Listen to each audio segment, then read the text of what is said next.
Hello friends, today we will discuss about type 2 hypersensitivity. Type 2 hypersensitivity is basically mediated by antibody. The antibody may be of IgG or IgM in nature. There are different mechanisms of type 2 hypersensitivity. The first is complement mediated reaction. The presence of antibody would attract and activate complement, which will cause inflammation and injury. Second is antibody dependent cell cytotoxicity. Over here, the antibody would attract the cell, which will cause inflammation and injury. While third mechanism is autoantibody mediated. Now some of the cells which develops antibody against the self cell would lead to inflammation and injury.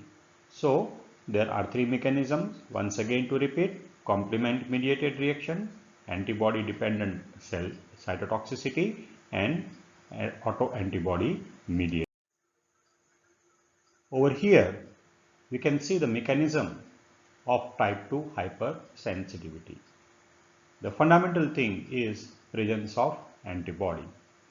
Now this antibody would mediate activation of complement system, and as we know, activation of complement system will lead to formation of membrane attack complex, will make a pore in the cell which will cause injury.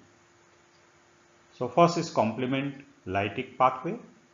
Second thing, that this antibody would also attract other immune cells like neutrophils. So these neutrophils will get attracted towards the particular cell which is attached with antibody. So this is antibody dependent cell cytotoxicity.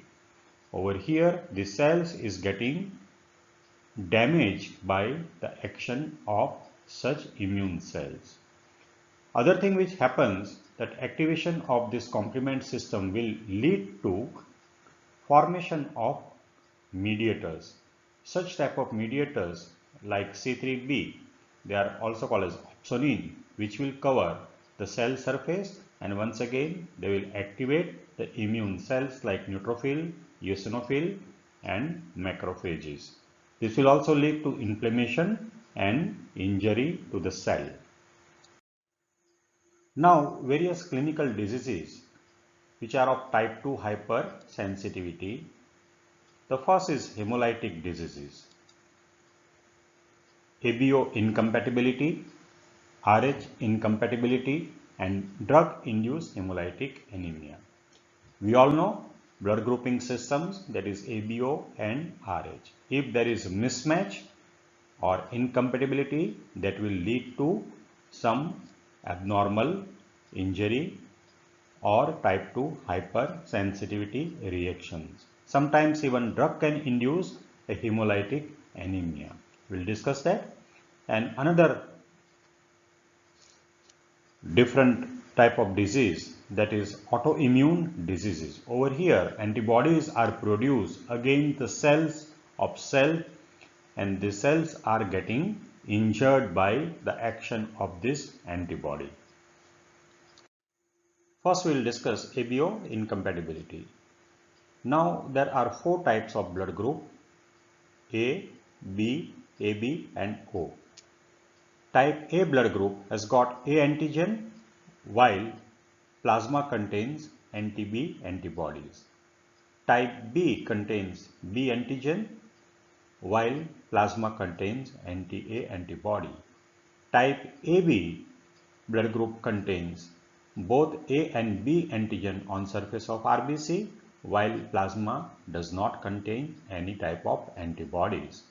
Type O blood group contains no antigen on surface of RBC, while plasma contains both anti-A and anti-B.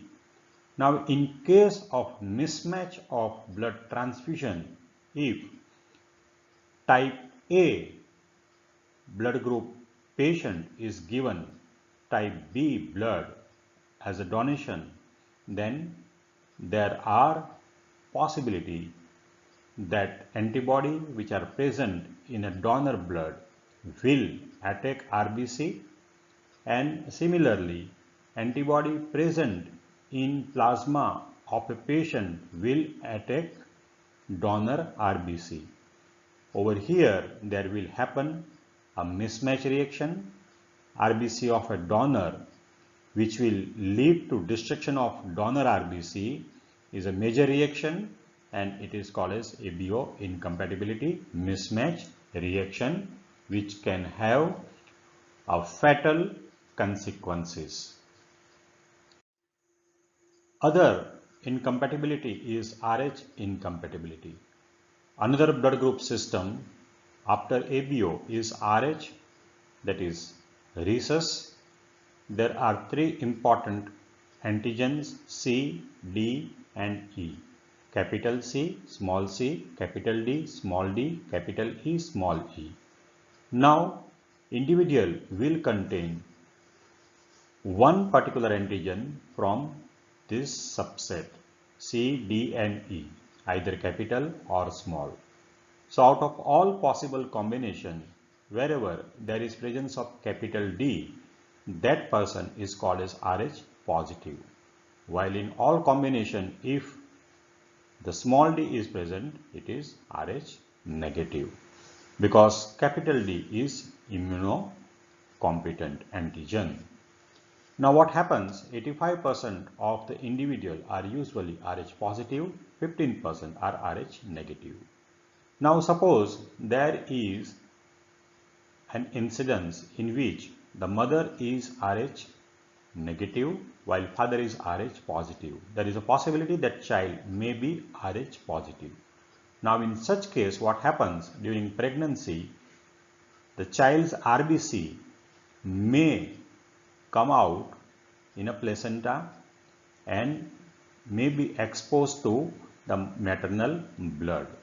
So such type of RBC, when they are exposed to maternal blood circulation and immune system, the mother immune system will develop antibody against that.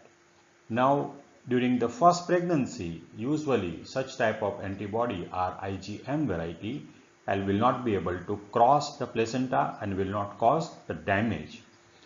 While in subsequent pregnancy, the same type of exposure will lead to reactivation or activation of memory cell, and now this memory cell will produce IgG type of antibody, and IgG type of antibody would go into the fetal circulation, and now it will cause the injury, and this disease is called as erythroblastosis fetalis.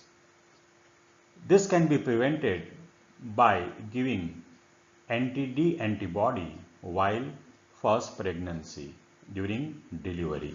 So it will prevent exposure of mother immune system from this Rh positive RBC.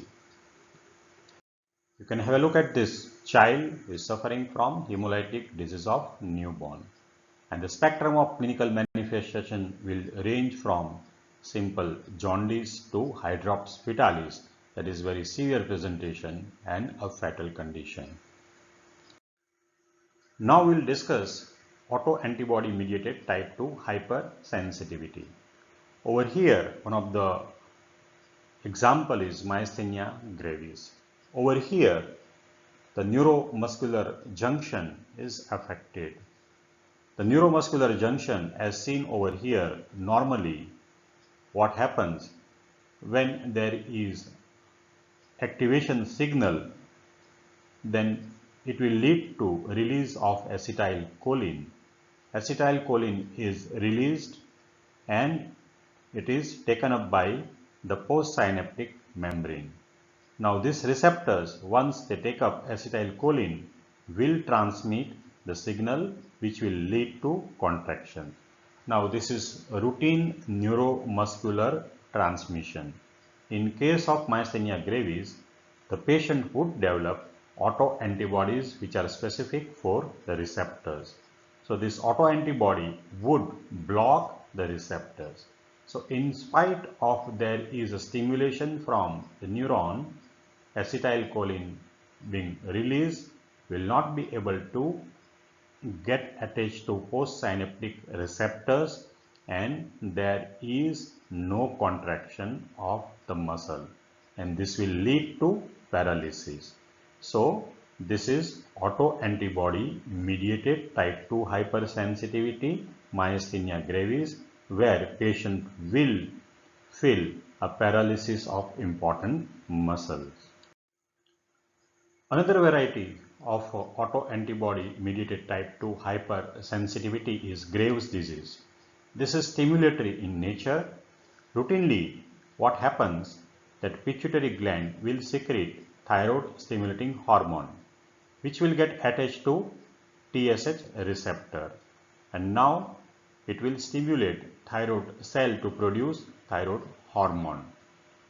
Thyroid hormone will mediate various functions, and appropriate concentration of thyroid is being detected, and there is a negative feedback, and the signal will go to pituitary gland, which will stop at the appropriate time production of thyroid stimulating hormone, and this is how thyroid hormone production is being controlled.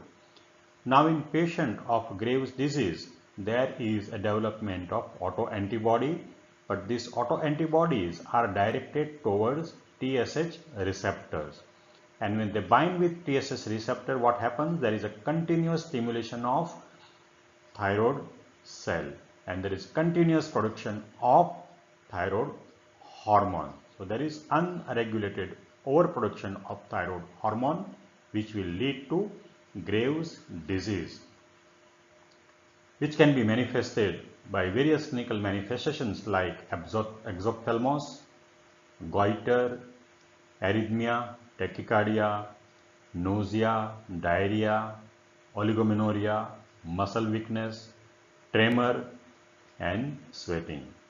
So essentially, this is altogether different from myasthenia gravis, where the action of autoantibody was inhibitory, while in Graves' disease, the action of autoantibody is stimulatory in nature. So herewith we complete type 2 hypersensitivity. Thank you.